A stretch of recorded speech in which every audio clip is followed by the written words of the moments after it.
What's going on, everybody? I know it's been a minute, but I am on the precipice of finally finishing this room, and she is looking pretty damn gorgeous, if you ask me. Anyhow, I want to follow through on a little promise that I had for you all, and I want to do a quick video on a quick tip on what is the first thing that you want to do for your mix. And really, this is it's not really much of a genre specific thing, but we're all funksters here. And so I want to talk about what is the very first thing that you want to do to get the best mix out of your funk track, no matter how big or how small it may be, no matter how electronic or how acoustic it may be. The very, very, very first thing I want you to do is to change your mindset. What do I mean about that?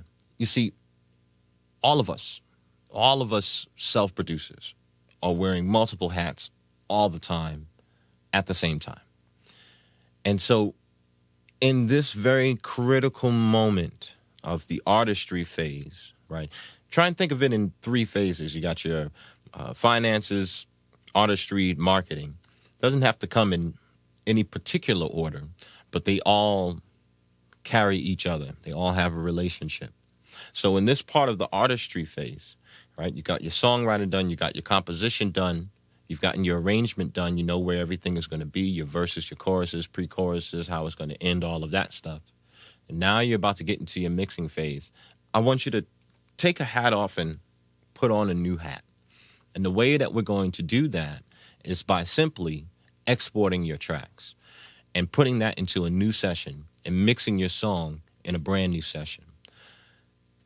If you do anything in the session that you've already produced the song in or composed and done the arrangement in, if you're doing anything there, it's going to be some very, very light EQ and compression. But really, I want you to port all of that stuff into a new session. And from there, now you've taken off a hat, and you're putting on a new hat, right? You've taken off the arranger and composer hat, and now you're putting on the mixing engineer hat. One of the things I often deal with a lot of different clients is trying to spend a lot of time going back and forth, cleaning up the tracks, trying to get them to clean up the tracks on their end from their session. And one of the reasons why I do that is because if I do all of the cleaning and the restoration from my end, there's a good chance that I'm going to create more artifacts than the ones that are already there while I'm trying to get rid of some. So let me back up. What I mean by clean, I'm not necessarily talking about like making trying to take away particular characteristics of a track, of your kick drum or of your synthesizer sounds or whatever. It's not that. What I mean by clean is more like no issues, as in no artifacts or no unwanted distortion, like clipping, for example, or maybe someone is using some sort of distortion plugin, but it's creating a problem. Like maybe it's on a kick drum or something like that, and the distortion is just not really working right. It's more puffy and sounds like a fart more than it does sound like a pumped up and punchy kick drum, right? So it's those kinds of issues that I'm talking about. Cleaning that stuff out and getting that cleaned out. I spend a great deal of time with that with my clients. All right. And if you're doing this on your own, do the same thing with yourself. That's the point of this video.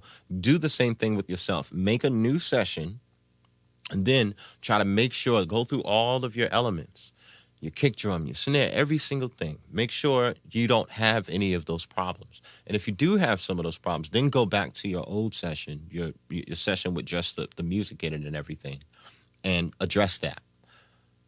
One of the other reasons why I'm doing that is so that I do that and I tell other people to do that is so you can save CPU power in your sessions, right? So you're going to have your computer's going to have a much easier time dealing with the session as well. You don't want to mix and master on the same session that you've done the bulk of the production in, especially if you're using lots of instruments. That's something I often do a lot now. I'm using a lot of virtual instruments, right? So it takes up a lot of CPU power, especially the reverbs and things like that. So you don't want to pile all that stuff on, right? Deal with yourself as if you are your own mixing engineer. You've hired yourself to mix your song. So port it out to a new session and begin cleaning it up.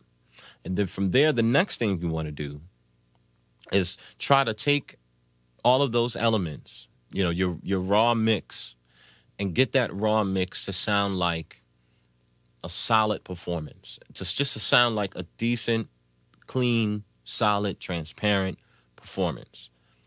That just what comes out of the speakers sounds like a real good performance. You can play this in any set of speakers and it sounds good. It doesn't necessarily have to sound like, top level, top of the line, commercial quality. Just real basic, raw mix, raw but powerful performance in your mix. And however you have to do that, then you do it. You use EQ, you use compression, just not too much. Use the EQ in a really simplistic means, right?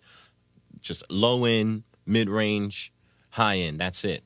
That's the only thing you're really working with, right? Keep it real simple. Same with the compression. Not too hard. Don't go too hard on. Don't kill the life of it, right? To keep it lively. The reason why I'm saying that is that same performance that you're creating in your session, you can now translate that to the stage itself. Now you know this is the standard that I want to create when I go and perform on stage, right? Now, when it comes to that, now you got that. Now we start mixing, right? Now we start adding on saturation. Start adding on that real sweet compression with the special, 1176s and all the cool vintage plugins. Because nowadays, these vintage style plugins, they're pretty good. The analog digital thing it's not much of an argument anymore. So at that point, it's just about understanding how those tools work. And you still have to revert back to, you have to refer to all of the old school information in terms of how all the old manuals, right? So you still have to do that work to get the best out of it, find the sweet spot of all those tools. But I will tell you myself that, and many others will tell you, top of the line, mixing in the box, but they're using these really, really great vintage tools. But the first thing you got to do is get that raw performance. Make that really nice and tight. I'm going to do some more videos on this, I promise. I'm going to do some more videos about my room and some of the gear as well. Please follow the channel, subscribe to the channel, hit the notification bell, and leave a comment if there's anything else you want me to do. I know you want me to do some talk box. I'm going to do talk box. I'm going to do it. I promise. Anyhow, I'm going to see y'all in the next video. Peace.